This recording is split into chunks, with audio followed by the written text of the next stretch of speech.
The Princess and the Thief by Cecilia L. Kyangte. Once upon a time, there was a very beautiful princess named Aurelia. Her beauty was known across the kingdom, and every girl wished to be like her. But Princess Aurelia was not happy. Though she lived in a grand palace, wore the finest gowns, and had everything she could ever want, her heart felt empty. She longed for freedom, for adventure, for something real. So one day she disguised herself as a boy, tying up her hair beneath a cap and dressing in simple clothes. With a pouch of coins stuck in her belt, she snuck out of the palace, slipping into the bustling city streets where no one knew her name. As she wandered through the crowded market, something caught her eye, a young man around her age. Darting from stall to stall, she watched as he skillfully snatched apples, coins, even a shiny pendant. Without anyone noticing, he moved like wind, quick, clever, and full of charm. The princess was amazed. She had never seen anyone like him before.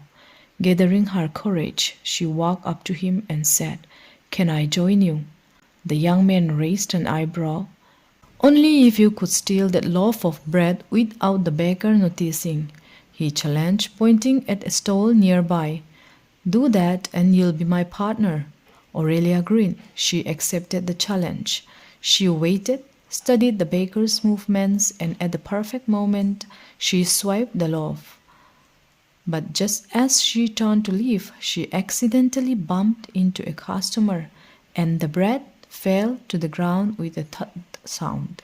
"Hey!" the baker shouted, eyes narrowing as he recognized the thief. Aurelia snatched up the bread and ran, heart pounding. The young man laughed and grabbed her arm, pulling her through the winding alleyways. They ran side by side, dodging carts and crates, laughing breathlessly as they escaped into the maze of the city. When they finally stopped in a quiet corner, the young man looked at her with a wide grin, brushing dust off his shirt as they caught their breath. "Not bad for a first time," he said, impressed. "What's your name, brother?" The princess hesitated, then replied in a low voice, "My name is Jack." The boy nodded. "Nice to meet you, Jack. I'm Ralph." They sat behind an old cart and shared their spoils, fruit, cheese, and the slightly squashed loaf of bread. They laughed, talked, and ate like old friends, their hunger forgotten in the joy of new company. But just then a royal messenger walked into the market square, pasting up a grand notice with golden borders. People gathered around, murmuring in surprise. Ralph stood up and pushed through the crowd to read it. The large letters read, "Missing Princess. Princess Aurelia has vanished from the palace. A huge reward will be given to anyone who finds her and brings her home safely, by order of the king." Ralph's eyes lit up like he had found buried treasure. "Jack, did you hear that?" he called, hurrying back. "The princess is missing. If we can find her, we could be rich." Aurelia froze. She gave a nervous laugh and scratched her head. "Oh yeah, of course, let's find her." Ralph slapped her back with a laugh. "That's the spirit. We'll search the whole kingdom if we have to." And as they set off into the crowd, the disguised princess tried not to smile too much, knowing the adventure had just taken a very interesting turn. As Ralph and the disguised Princess Aurelia, still known as Jack, walked down the busy street, they laughed and talked like old friends. But suddenly, Ralph's expression changed. Up ahead, he spotted a group of rough-looking boys leaning against a wall. He tried to turn around quickly, but it was too late. A large man with broad shoulders and a crooked grin stepped forward and threw his arm around Ralph. "Well, well, well, look who it is," he said. "Hi, Ralph, long time no see." It was Roger, a brute of a man Ralph knew all too well. Ralph gave a half-hearted smile. "Hey, Roger," he muttered awkwardly. Roger and Ralph had once been part of the same street gang, but Roger's cruel ways and violent temper had driven Ralph away. Ever since Ralph left, Roger never missed a chance to humiliate him, and today was no different. Roger's gang circled around. One of them gave Ralph a rough shove from behind, trying to knock him down. But before he could fall, Jack the princess stepped in and pushed the guy back with surprising strength. The gang fell silent. Roger's eyes narrowed. "What's this? You got a little bodyguard now?" He lunged forward, fist raised to strike Ralph, but in a flash the princess picked up a long stick from the ground. With graceful movements and sharp footwork, she spun and struck, blocking Roger's attack.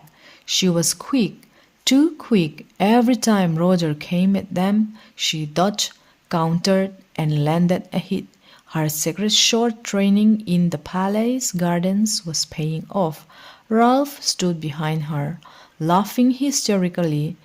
"You should see your face, Roger," he howled. That only made Roger angrier. Now all the gang members rushed toward them in fury. "Time to go," Ralph shouted. He grabbed the princess's hand, and together they bolted through the alleyways, laughter echoing as they disappeared into the crowded streets. They didn't stop running until they were far from the market, their laughter still bubbling in the air. Finally, Ralph slowed down and let go of Jack's hand, still catching his breath. "Did you see Roger's face? Ha ha ha! That was so satisfying." He wiped a tear from his eye and grinned. "Thank you, my friend. You were amazing." The princess, still in disguise as Jack, simply smiled and gave a small nod. She didn't say much, but in her heart she felt proud, excited, alive. It was the first time anyone had ever called her a friend. Ralph led her through narrow alleys, past hanging laundry and clattering carts, until they reached a small but cozy-looking house at the edge of town. "This is home," he said. The house wasn't fancy, just a few rooms made of bricks and old wood, but it felt warm. A gentle breeze blew through the curtains, and potted plants sat on the window ledge. Ralph's younger sister, Betty, a bright-eyed girl around 10, peeked out the door and smiled. "Ralph, you are back!" She ran and hugged him tightly. The princess watched quietly. A part of her heart melted at the scene. She had grown up in golden halls and silk bed sheets, but this tiny, worn house felt more like home than the palace ever had. Inside, Ralph explained, his parents had passed away years ago, and since then he'd taken care of his sister. He worked any job he could find, loading carts, washing dishes, delivering goods, just to keep the roof over their heads and food on the table. "It's not much," he said, rubbing the back of his neck, "but it's ours." The princess smiled again, quietly admiring the strength behind his cheerful face. That night the princess stayed with Ralph and his sister in their humble home. There weren't many things, just a small kitchen, a few handmade shelves, and one thin mattress on the floor, but the warmth of kindness filled the air. Ralph looked around and said with a smile, "We'll all sleep here tonight. Jack, you can sleep on this side with me. My sister will sleep in the corner." The princess, still disguised as Jack, hesitated for a moment. She had never shared a sleeping space, let alone with a boy. But to keep her identity safe, she nodded slowly. "Okay."